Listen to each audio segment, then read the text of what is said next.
பிதாவே, இந்த புதிய மாதத்திற்காக நாங்கள் ஸ்தோத்திரம் செலுத்துகிறோம். உம்முடைய பெரிதான கிருபையினாலே மே மாதத்தை கடந்து ஜூன் மாதத்திற்குள்ளே பிரவேசிக்கும் பாக்கியம் தந்திருக்கிறீர்.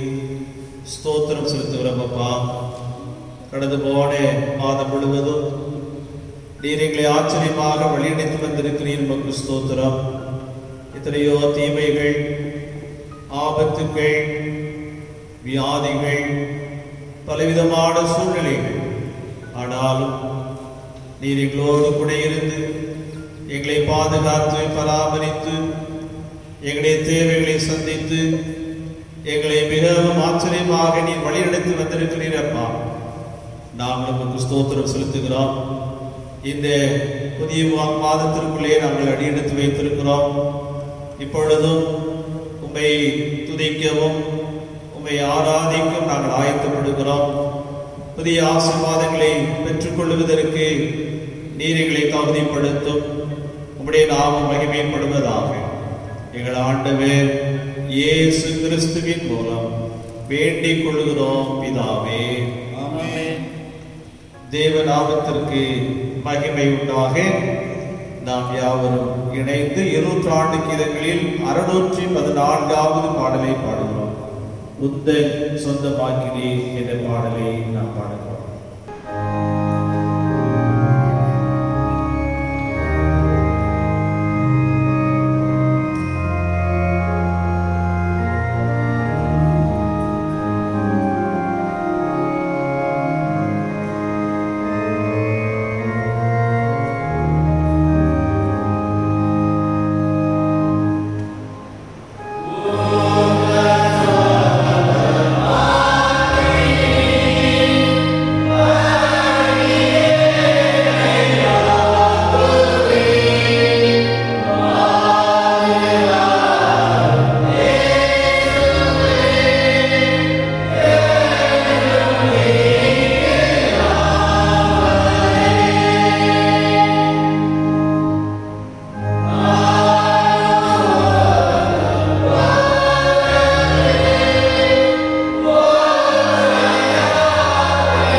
முறையே வாசிக்கும்படியாக தெரிந்து கொண்ட சங்கீதம் 138 சங்கீதம். சங்கீதம் 138. உம்மை என் முழு இருதயத்தோடு துதிப்பேன், தேவர்களுக்கு முன்பாக உம்மை கீர்த்தனம் பண்ணுவேன். உமது பரிசுத்த ஆலயத்துக்கு நேராக நான் பணிந்து உமது கிருபை நிமித்தமும் உமது உண்மை நிமித்தமும் உமது நாமத்தை துதிப்பேன். உமது சகல பிரஸ்தாவத்தை பார்க்கிலும் உமது வார்த்தையை நீர் மகிமைப்படுத்தி இருக்கிறீர். நான் கூப்பிட்ட நாளிலே எனக்கு மறு உத்தரவு அருளினீர். என் ஆத்துமாவிலே பலன் தந்து என்னை தைரியப்படுத்தினீர். பூமியின் ராஜாக்கள் எல்லாரும் வார்த்தைகளை கேட்கும்போது உம்மை துதிப்பார்கள். கர்த்தரின் மகிமை பெரிதாயிருப்பதினால் அவர்கள் கர்த்தரின் வழிகளை பாடுவார்கள். கர்த்தர் உயர்ந்தவராயிருந்தும் தாழ்மையுள்ளவனை நோக்கி பார்க்கிறார், மேன்மையானவனையோ தூரத்தில் இருந்து அறிகிறார். நான் துன்பத்தின் நடுவில் நடந்தாலும் நீர் என்னை உயிர்ப்பிப்பீர். என் சத்துருக்களின் கோபத்திற்கு விரோதமாக எமது கையை நீட்டுவீர். எமது வலது கரம் என்னை ரட்சிக்கும். கர்த்தர் எனக்காக யாவையும் செய்து முடிப்பார். கர்த்தாவே, உமது கிருபை என்றும் உள்ளது. உமது கரத்தின் கிரியைகளை நிகழ விடாதிருப்பீராக.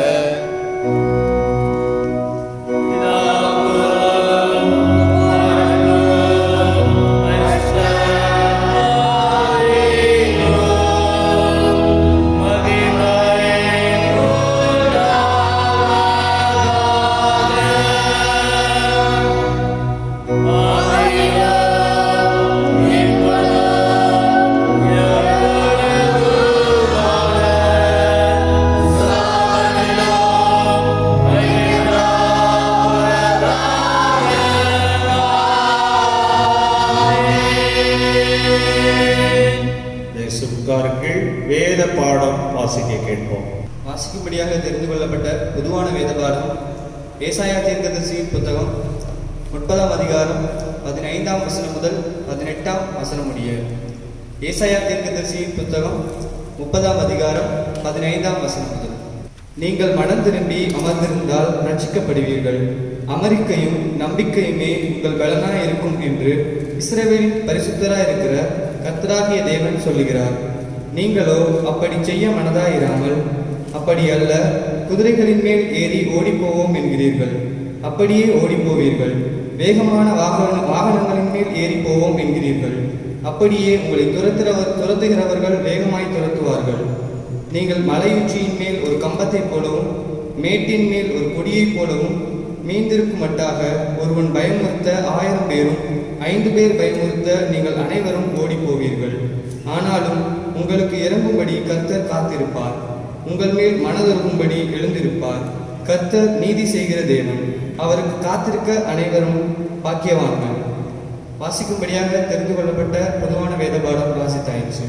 கிறிஸ்துக்கள் அன்பானவர்களே, உங்கள் யாவருக்கும் என்னுடைய அன்பான புதிய மாதத்திற்கான வாழ்த்துதலை மிகுந்த அன்போடு நான் தெரிவித்துக் கொள்கிறேன். ஆண்டோடைய பெரிதான கிருபையினாலே மே மாதத்தை கடந்து ஜூன் மாதத்திற்குள்ளே பிரவேசிக்கும் பாக்கியம் தந்திருக்கிறார். இந்த புதிய மாதம் நம் ஒவ்வொருவருக்கும் ஆசீர்வாதமாக இருப்பதாக. இந்த மாதத்திற்கான வாக்குத்தத்தமாக நான் எடுத்துக்கொண்ட வேத வசனம் ஏசாயா தீர்க்கதரிசியின் புஸ்தகம் 30ஆம் அதிகாரம் 15ஆம் வசனம். ஏசாயா 30ஆம் அதிகாரம் 15ஆம் வசனம். நீங்கள் மனம் திரும்பி அமர்ந்திருந்தால் ரட்சிக்கப்படுவீர்கள். அமெரிக்கையும் நம்பிக்கையுமே உங்கள் பலனாயிருக்கும் என்று இஸ்ரவேலின் பரிசுத்தராயிருக்கிற கர்த்தராகிய தேவன் சொல்லுகிறார். அமெரிக்கையும் நம்பிக்கையுமே உங்கள் பலனாயிருக்கும். அன்பானவர்களே, ஜூன் மாதம் என்று சொன்னாலே இதோ புதிய கல்வி ஆண்டின் துவக்கம். எல்லாரும் மிகவும் சுறுசுறுப்போடு பிள்ளைகளை பள்ளிக்கு அனுப்புவதும் புதிய உற்சாகத்தோடு செயல்படுவதுமான ஒரு காரியம். ஆனால் இந்த ஆண்டிலே இந்த கொரோனா என்ற தொற்று கிருமி நிமித்தமாக பள்ளிகள் கல்லூரிகள் எல்லாம் மூடப்பட்ட நிலை. இதோ பல விதங்களிலே பாதிக்கப்பட்ட நிலை. ஆகவே நம்முடைய வாழ்க்கையிலே நம்மையும் அறியாமலே நாம் சரீரத்திலும் ஆத்துமாவிலும் சோர்ந்து போன நிலையிலே இருக்கிறோம். ஆகவே ஆண்டவர் நமக்கு தருகிற அருமையான ஒரு வாக்குத்தத்தம், இதோ அமெரிக்கையும் நம்பிக்கையுமே உங்கள் பலனாயிருக்கும். இப்படிப்பட்டதான சூழ்நிலைகளிலே ஆண்டவர் நமக்கு பலன் தருகிறார். ஆபகூக் தீர்க்கதரிசி சொல்லுகின்ற பொழுது 3ஆம் அதிகாரம் 18ஆம் வசனத்திலே, கர்த்தராகிய ஆண்டவர் என் பலன் என்று சொல்லுகிறார். ஆண்டவராகிய கர்த்தர் என் பலனாயிருக்கிறார். சங்கீதக்காரன் தன்னுடைய அனுபவத்திலிருந்து சொல்லுகின்ற பொழுது 18ஆம் சங்கீதம் 1ஆம் வசனத்திலே, என் பலனாகிய கர்த்தாவே என்று சொல்லுகிறார். அதே சங்கீதக்காரர் 138ஆம் சங்கீதம் 3ஆம் வசனத்திலே, என் ஆத்துமாவிலே பலன் தந்து என்னை தைரியப்படுத்தினீர் என்று சொல்லுகிறார். என்னுடைய ஆத்துமாவிலே பலன் தந்து என்னை தைரியப்படுத்தினீர். பவுல் கூறுகின்ற பொழுது 1 தீமோத்தேயு 1ஆம் அதிகாரம் 12ஆம் வசனத்திலே, என்னை பலப்படுத்துகிற நம்முடைய கர்த்தராகிய இயேசு கிறிஸ்து என்று கூறுகிறார். அன்பானவர்களே, ஆண்டவர் நமக்கு பலன் தருகிறார். இந்த புதிய மாதத்தின் வாக்குத்தத்தம் அதுதான், உங்கள் பலனாயிருக்கும் என்று சொல்லி ஆண்டவர் நம்ம ஒவ்வொருவரையும் பலப்படுத்துகிறார். ஆண்டவர் நம்முடைய சரீரத்திலும் நம்முடைய ஆத்மாவிலும் பலன் தந்து நம்மை தைரியப்படுத்துகிறார். அதுதான் இந்த மாதத்தின் வாக்குத்தத்தம். இந்த ஏசாயா 30ஆம் அதிகாரம் 15ஆம் வசனத்தை நாம் தியானிக்கின்ற பொழுது, இதோ நாம் ஆண்டவருடைய பலத்தை பெற்றுக்கொள்வதற்கு என்ன செய்ய வேண்டும் என்று இந்த வசனத்தை நாம் சிந்திக்கின்ற பொழுது 3 காரியங்களை நான் நினைப்பூட்ட விரும்புகிறேன். ஒன்று, இது 15ஆம் வசனத்தை நாம் தியானிக்கின்றோம். நீங்கள் மனம் திரும்பி அமர்ந்திருந்தால் என்று ஆண்டவர் சொல்கிறார். அப்படியானால் ஆண்டவருடைய பலத்தை பெற்றுக்கொள்ள வேண்டுமானால் திருமறை கூறுகின்ற ஆலோசனை என்ன? அமர்ந்திருப்பதால் பலன் என்று சொல்லி நாம் பார்க்கிறோம். அதே 30ஆம் அதிகாரம் 7ஆம் வசனத்தின் பின்பகுதியிலே ஆண்டவர் சொல்கிறார், சும்மா இருப்பதே அவர்களுக்கு பலன் என்று சொல்லி. ஒருவேளை சும்மா இருப்பது என்று சொன்ன உடனே வெறும் சோம்பேறியாக இருத்தலை இங்கே குறிப்பிடவில்லை. மாறாக இந்த 30ஆம் அதிகாரம் முதல் 3 வசனங்களை நாம் தியானிக்கின்ற பொழுது, இஸ்ரவேல் மக்கள் அடிமைகளாக இருந்த நிலையிலே அவர்கள் என்ன செய்தார்கள்? இதோ 2ஆம் வசனத்தை பாருங்கள். என் வாக்கை கேளாமல் பார்வோனின் பலத்தினாலே பலக்கவும். பாருங்கள், பார்வோன் மூலமாக பலத்தை பெற்றுக் கொள்ளலாமா? எகிப்தின் நிழலிலே ஒதுங்கவும் வேண்டும் என்று எகிப்திற்கு போகிறவர்களுமாகிய முரட்டாட்டமுள்ள புத்திரர் என்று கூறுகிறார். ஆண்டவர் என்ன சொல்லுகிறார்? பார்வோனின் பலத்தை நீங்கள் நம்புகிறீர்கள், எகிப்தின் பலத்தை நீங்கள் நம்புகிறீர்கள். 3ஆம் வசனத்திலே பார்வோனுடைய பலன் உங்களுக்கு வெட்கமாகவும் எகிப்தினுடைய நிழல் ஒதுக்கு உங்களுக்கு லட்சையாகவும் இருக்கும் என்று ஆண்டவர் சொல்லுகிறார். அப்படியானால் ஆண்டவர் என்ன கூறுகிறார்? நான் தான் உங்களை பலப்படுத்துகிறவர். நீங்கள் பலன் தேடி எங்கேயும் ஓட வேண்டிய அவசியம் இல்லை, அமர்ந்திருங்கள் என்று ஆண்டவர் கூறுகிறார். ஆகவேதான் நீங்கள் சும்மா இருங்கள் என்று 7ஆம் வசனத்திலே கூறுகிறார். அன்பானவர்களே, யாத்ராமத்தின் புத்தகம் 14ஆம் அதிகாரம் 14ஆம் வசனத்திலே மோசே கூறுகிற அருமையான ஆலோசனை என்னவென்று சொன்னால், கர்த்தர் உங்களுக்காக யுத்தம் பண்ணுவார், நீங்க என்ன செய்வீர்கள்? சும்மா இருப்பீர்கள். அதனுடைய பொருள் என்ன? ஆண்டவர் உங்களுக்காக செயலாற்றுவார், நீங்கள் அமர்ந்திருங்கள். ஒருவேளை அந்த சூழலை நாம் படித்து பார்க்கின்ற பொழுது, எகிப்தின் அடிமைத்தனத்திலிருந்து இஸ்ரவேல் மக்கள் மோசேயினால் மீட்டெடுக்கப்பட்டு வருகின்ற பொழுது, முன்னாலே செங்கடல் இருக்கிறது, பின்னாலே பார்வோனுடைய படை வருகிறது. ஆக முன்னாலே போக முடியாது, பின்னாலே போக முடியாது. மக்கள் எல்லாரும் மோசேக்கு விரோதமாக முறுமுறுக்கிறார்கள். அப்படிப்பட்ட சூழ்நிலையிலே மோசே தைரியப்படுத்துகிறார், நீங்க பயப்பட வேண்டாம், நீங்கள் கலங்க வேண்டாம், இன்று கண்ட எகிப்தரை இனி காண்பதில்லை, நீங்கள் சும்மா இருங்கள், ஆண்டவர் உங்களுக்காக யுத்தம் பண்ணுவார் என்று சொல்லி. அன்பானவர்களே, முன்னாலே தடையாக இருந்த செங்கடல் என்ன செய்தது? இரண்டாக பிரிந்தது. ஜனங்கள் நம்பிக்கையோடு தைரியமாக அவர்கள் முன்னேறி சென்றதை திருமறையிலே நாம் படிக்கிறோம். அப்படியானால் முதலாவதாக நாம் கற்றுக்கொள்கிற காரியம் என்னவென்று சொன்னால், நீங்களும் நானும் எல்லா சூழ்நிலைகளிலும் ஆண்டுடைய பாதத்திலே அமர்ந்திருப்பதின் மூலமாக நாம் பலத்தை பெற்றுக் கொள்ளுகிறோம். இரண்டாவதாக, அதே 15ஆம் வசனத்தை நாம் சிந்திக்கின்ற பொழுது, அமெரிக்கையா இருப்பதனால் பலன். நீ பாருங்கள், அமெரிக்கையும் நம்பிக்கையுமே உங்கள் பலன். அமெரிக்கை என்ற வார்த்தை இங்கே சொல்லப்பட்டிருக்கிறது. அன்பானவர்களே, ஆங்கில வேதாகமத்திலே குயட்னஸ் என்று சொல்லப்பட்டிருக்கிறது, அமைதி. நாம் அமர்ந்திருக்கின்ற பொழுது எப்படி இருக்கணுமா? அமைதியாயிருக்க வேண்டும், அமைதியாயிருக்க வேண்டும். புலம்ப வேண்டாம், கூக்குரலிட வேண்டாம், பலவிதமாக என்ன செய்ய வேண்டாம்? முறையிட வேண்டாம். நாம் இருக்க வேண்டியது எப்படி? அமைதியாயிருக்க வேண்டும். திருமறையிலே நெகேமியாவின் புத்தகம் 8ஆம் அதிகாரம் 11ஆம் வசனத்திலே இவ்விதமாக நாம் படிக்கிறோம், லேவியரும் ஜனங்கள் எல்லாரையும் அமர்த்தி, ஆளாதிருங்கள், இந்த நாள் பரிசுத்தமான நாள், நீங்கள் விசாரப்பட வேண்டாம் என்று இங்கே சொல்லப்பட்டிருக்கிறது. ஆங்கில வேதாகமத்திலே மிகவும் அழகாக சொல்லப்பட்டிருக்கிறது.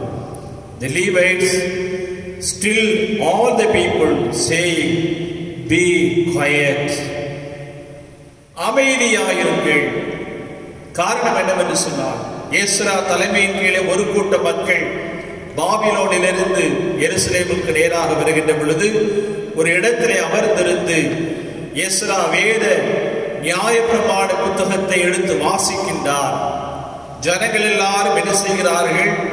அழுகிறார்கள். ஜனங்கள் எல்லாரும் அழுகிறார்கள்.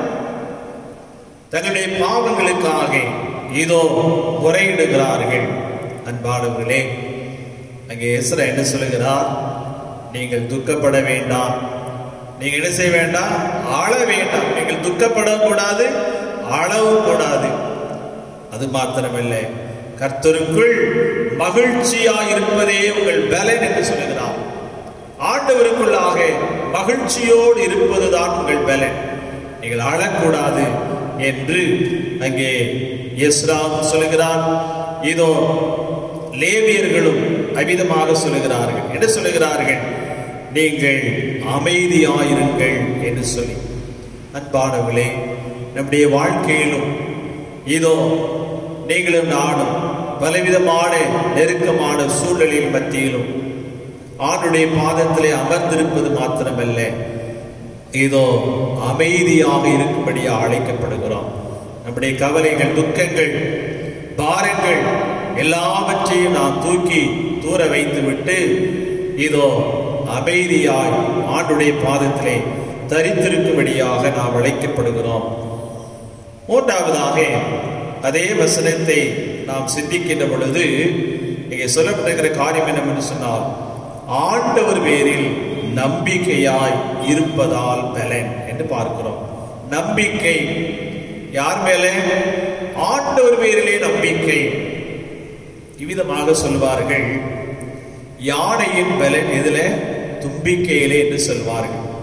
அதே சமயத்திலே மனுஷனுடைய பலம் எங்க?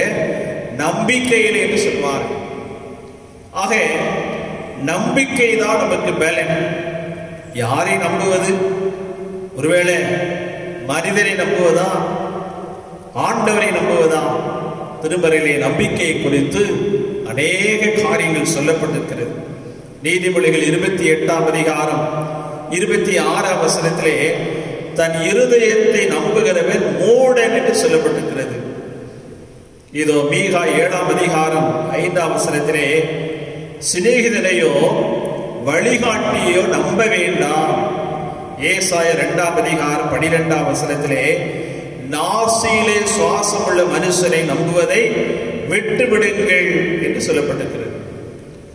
ஒருவேளை இந்த உலக வாழ்க்கையிலே ஒருவரை ஒருவர் நம்புவது அவசியம்தான். அதே சமயத்திலே ஆண்டவரை காட்டிலும் நாம் மனுஷனை நம்புவோமானால் நம்முடைய நம்பிக்கை வீணாக போய்விடும். தன்னை நம்புவது ஆண்டவரை அல்ல. திருமறை சொல்லுகிறது பாருங்கள், தன் இருதயத்தை நம்புகிறவன் மூடன், தன்னால் எல்லாவற்றையும் செய்ய முடியும் என்று சொல்லி நினைக்கிறவன். நாசியிலே சுவாசம் உள்ள மனுஷனை நம்புவதை விட்டு விடுங்கள். அதே சமயத்தில் யாரை நம்பணும் அதிகமாக? திருமறை சொல்லுகிறது நீதிமொழிகள் 16ஆம் அதிகாரம் 20ஆம் வசனத்திலே கர்த்தரை நம்புகிறவன் பாக்கியவான். எவ்வளவு பெரிய ஆசீர்வாதம் பாருங்கள். ஆண்டவரை நம்புகிறவன் பாக்கியவான். 1ஆம் அதிகாரம் 7ஆம் வசனத்திலே கர்த்தர் தம்மை நம்புகிறவர்களை அறிந்திருக்கிறார். யாரெல்லாம் ஆண்டவரை முழுமனதோடு நம்புகிறோமோ அவர்களை ஆண்டவர் அறிந்திருக்கிறார். நாம் ஆண்டவர் மேலே நம்பிக்கை வைக்கின்ற பொழுது ஆண்டவர் நம்மை அறிந்து நம்முடைய தேவைகளை எல்லாம் சந்திக்கிறார், நம்மை அறிந்திருக்கிறார் என்று சொல்லி திருமறையிலே நாம் படிக்கிறோம். அன்பானவர்களே, எரேமியா தீர்க்கதரிசியின் புஸ்தகத்திலே நம்பிக்கை குறித்து 2 காரியங்களை அங்கே எரேமியா சொல்லுகின்றார். ஒன்று மனுஷன் மேல் வைக்கிற நம்பிக்கை, 2வது கர்த்தர் பேரிலே வைக்கிற நம்பிக்கை. இது 17ஆம் அதிகாரம் 5ஆம் வசனத்தை பாருங்கள். மனுஷன் மேல் நம்பிக்கை வைத்து மாம்சமானதை தன் புயபலமாக்கி கொண்டு கர்த்தரை விட்டு விலகுகிற இருதயம் உள்ள மனுஷன் சபிக்கப்பட்டவன் என்று சொல்கிறார். பாருங்கள், மனுஷரை மேல் நம்பிக்கை வைத்து கர்த்தரை விட்டு விலகுகிறவர்கள் சபிக்கப்பட்டவர்கள். அவர்கள் எதற்கு ஒப்பிடப்பட்டிருக்கிறார்கள்? இதோ கரளையாய் போன செடியை போல இருந்து நன்மை வருகிறதை காணாமல் வனாந்தரத்தின் வறட்சியான இடங்களிலும் குடியில்லாத உவர் நிலத்திலும் தங்குவான் என்று அவனை குறித்து சொல்லப்பட்டிருக்கிறது. ஆனால் அதே சமயத்திலே அருமையான ஒரு வசனம், 7ஆம் வசனத்தை பாருங்கள். எரேமியா 17ஆம் அதிகாரம் 7ஆம் வசனத்திலே கர்த்தர் மேல் நம்பிக்கை வைத்து கர்த்தரை தன் நம்பிக்கையாக கொண்டிருக்கிற மனுஷன் பாக்கியவான். யார் மேலே? ஆண்டவர் மேலே நம்பிக்கை வைக்கிறவன். ஆகவேதான் சொல்லப்பட்டிருக்கிறது, ஆண்டவர் மேலே வைக்கிற நம்பிக்கை நமக்கு பலத்தை தருகிறது. அவன் யாரு? பாக்கியவான் என்று சொல்லப்பட்டிருக்கிறது. ஆண்டவர் மேலே நம்பிக்கை வைக்கிறவன் எதற்கு ஒப்பிடப்படுகிறது? 8ஆம் வசனத்தை பாருங்கள். அவன் தண்ணீர் அண்டையிலே நாட்டப்பட்டதும் கால்வாய் ஓரமாக தன் வேர்களை விடுகிறதும் உஷ்ணம் வருகிறதை காணாமல் இலை பச்சையாயிருக்கிறதும் மழை தாழ்ச்சியான வருஷத்திலும் வருத்தமின்றி தப்பாமல் கனி கொடுக்கிறதுமான மரத்தை போல இருப்பான். யாரு? ஆண்டவர் பேரிலே நம்பிக்கை வைக்கிறவன். எவ்வளவு பெரிய ஆசீர்வாதம் பாருங்கள் அன்பானவர்களே.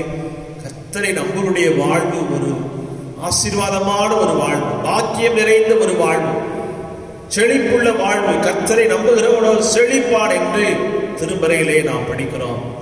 ஆகவே இந்த அருமையான வசனத்தை நாம் தியானிக்கின்ற பொழுது நம்பிக்கை, ஆண்டவர் பேரிலே நம்பிக்கையாய் இருப்பதே பலன் என்று நாம் கற்றுக்கொள்கிறோம். அன்பானவர்களே, விமானத்தை கண்டுபிடித்த அருமையான 2 சகோதரர்கள் ரைட் சகோதரர்கள் என்று சொல்லுவார்கள். அமெரிக்க தேசத்தை சார்ந்தவர்கள். அவருடைய தகப்பனார் மில்டன் ரைட் என்பது அவருடைய பெயர். அவர் ஒரு சிறந்த ஊழியக்காரர். இதோ இந்த இரண்டு சகோதரர்களை குறித்து இவ்விதமாக சொல்லப்படுகிறது. இவர்கள் ஆரம்பத்திலே தெருவிலே கிடக்கின்ற விலங்குகளின் எலும்பு துண்டை பொறுக்கி அதை உரம் தயார் செய்கின்ற அந்த கடைகளிலே விற்று தன்னுடைய வாழ்க்கையை அவர்கள் நடத்தினார்களாம். சில காலம் ஆங்காங்கே கிடக்கின்ற இரும்பு துண்டுகளை பொறுக்கி அதை கடைகளில் விற்று தங்களுடைய வாழ்க்கையை நடத்தினார்களாம். தொடர்ந்து அவர்கள் ஒரு சாதாரண ஒரு சைக்கிள் கடை வைத்து அதை சைக்கிள் ரிப்பேர் பார்ப்பதும் விற்பனை செய்வதுமான அப்படிப்பட்ட ஒரு தொழிலை செய்து வந்தார்கள். ஆனால் அவர்களுக்குள்ளாக ஒரு எண்ணம், என்ன எண்ணம்?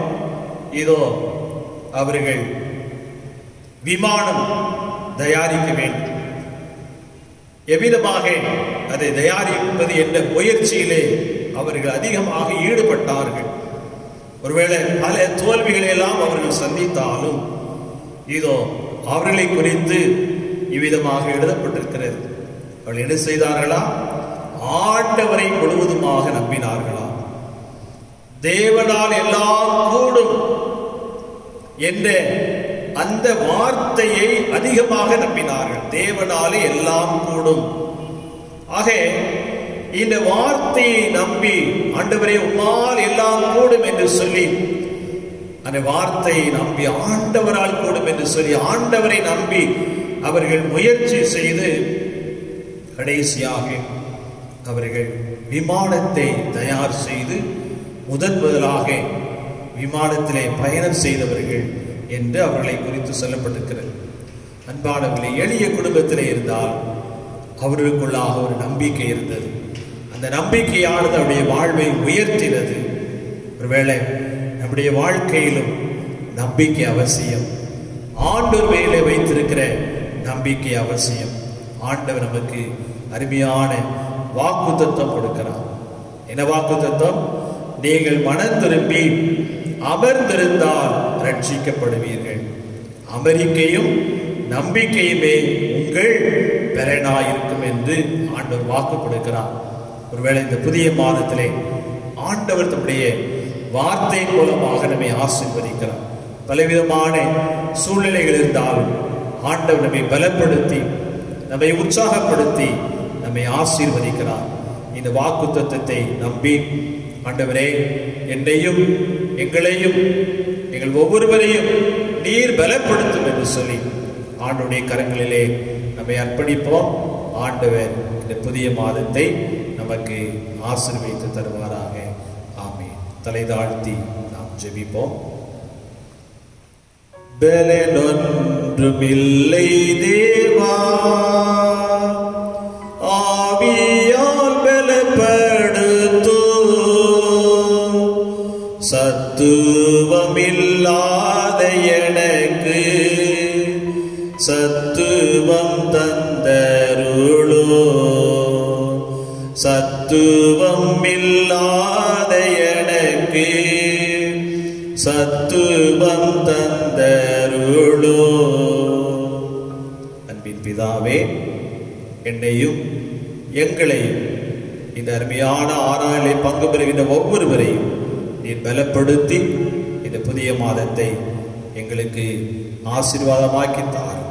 எங்கள் ஆண்டவர் இயேசு கிறிஸ்துவின் மூலம் வேண்டிக் கொள்கிறோம் பிதாவே. ஆமென். Amen.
செய்வோம். அன்பின் பிதாவே, உம்முடைய பிரதான கிருபையினாலே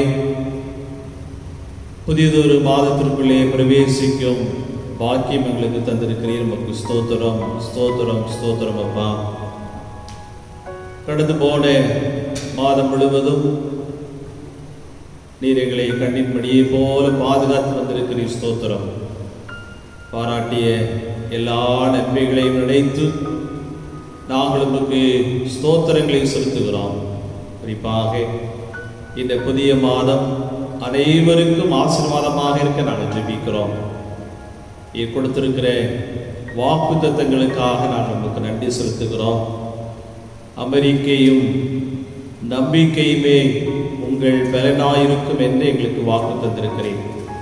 ஆமாண்டவரே, இப்படி விழுதானே சூழ்நிலைகளிலே எங்களுக்கு அமைதியான வாழ்வை நீ தருகிறீர். நம்பிக்கை எங்களுக்கு தந்திருக்கிறீர். உமக்கு ஸ்தோத்திரம் கர்த்தாவே. நாங்கள் இன்னும் அதிகமாக உம்மை நம்பி உம்முடைய ஆசீர்வாதங்களை பெற்றுக்கொள்வதற்கு நீர் எங்களுக்கு அருள்தார். ஆமாண்டவரே, எங்களுடைய காலங்கள் எல்லாம் உம்முடைய கரங்களிலே இருக்கிறது. நீர் எங்களை உம்முடைய உள்ள கைகளில் வரைந்திருக்கிறீர். உமக்கு ஸ்தோத்திரம். உம்முடைய திரு சித்தத்தின் பிரகாரம் எங்களை வழிநடத்தி கொண்டிருக்கிறீர். உமக்கு ஸ்தோத்திரம். இந்த புதிய மாதம் உம்முடைய பிள்ளைகள் அனைவருக்கும் மிகுந்த ஆசீர்வாதமாக இருக்கட்டும். நான் உனக்கு போதித்து நீ நடக்க வேண்டிய வழியை உனக்கு காட்டுவேன். உன்மேல் என் கண்ணை வைத்து உனக்கு ஆலோசனை சொல்லுவேன் என்று வாக்கு தந்திருக்கிறேன். நீ வலதுபுறம் நடக்கின்ற பொழுதும் இடதுபுறம் நடக்கின்ற பொழுதும் வழி இதுவே, இதிலே நடவுங்கள் என்று சொல்லப்படுகிற மெல்லிய சத்தத்தை கேட்கின்ற வசனத்தின் பிரகாரம் ஒவ்வொரு நாளும் உம்முடைய திருச்சத்தின்படி நடக்கவும் உம்முடைய நாமத்தை மகிமைப்படுத்தவும் நீர் எங்களுக்கு அருள்தான். அன்பின் கர்த்தாவே, இந்த புதிய மாதத்திலும் நாங்கள் செய்ய போகிற பணிகளை நீங்கள் ஆசீர்வதிங்க. இந்த புதிய மாதத்திலும் பிரயாணங்களில் ஈடுபடுவதற்கு வேண்டிய பிரயாண கிருபைகளை தான் எல்லா தீமைகளுக்கு விலக்கி பாதுகாத்துக் கொள்ளும். அன்பின் கர்த்தாவே, உம்முடைய நிறைவான மகிழ்ச்சியை நாங்கள் பெற்றுக்கொள்ளவும், நிறைவான மகிழ்ச்சியை மற்றவர்களோடு பகிர்ந்து கொள்ளவும் நீர் எங்களுக்கு அருள்தான். தொடர்ந்து ஒவ்வொருவரையும் ஆண்டவர் பெயர் சொல்லி ஆசீர்வதியும். எங்களை தாழ்த்தி அர்ப்பணித்து ஜெபிக்கிறோம். துதி கன மகிமையெல்லாம் உமக்கே செலுத்துகிறோம். எங்கள் ஆண்டவர் இயேசு கிறிஸ்துவின் மூலம் வேண்டிக் கொள்ளுகிறோம் பிதாவே.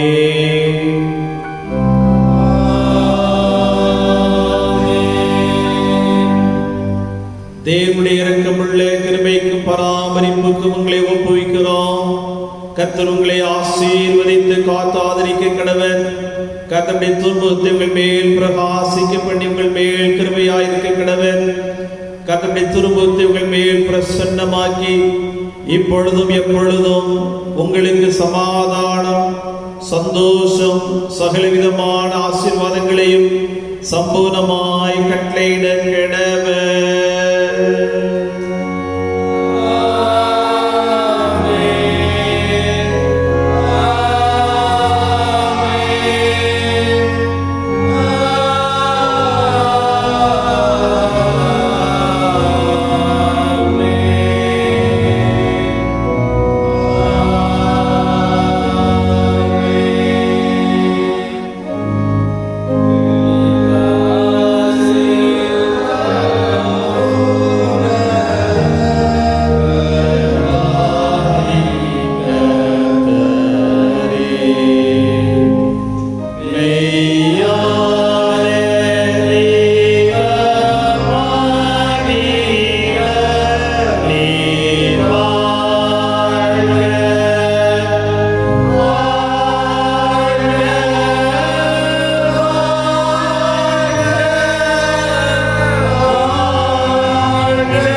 கர்த்தரை ஸ்தோத்திரி, என் முழுவதுமே உடைய பரிசுத்த நாமத்தை ஸ்தோத்திரி. என் ஆத்துமாவே கர்த்தரை ஸ்தோத்திரி, அவர் செய்த சகல உபகாரங்களையும் மறவாதே. ஆமென். ஆண்டவர் ஒவ்வொருவரையும் அளவில்லாமல் ஆசீர்வதிப்பாராக. ஆமென்.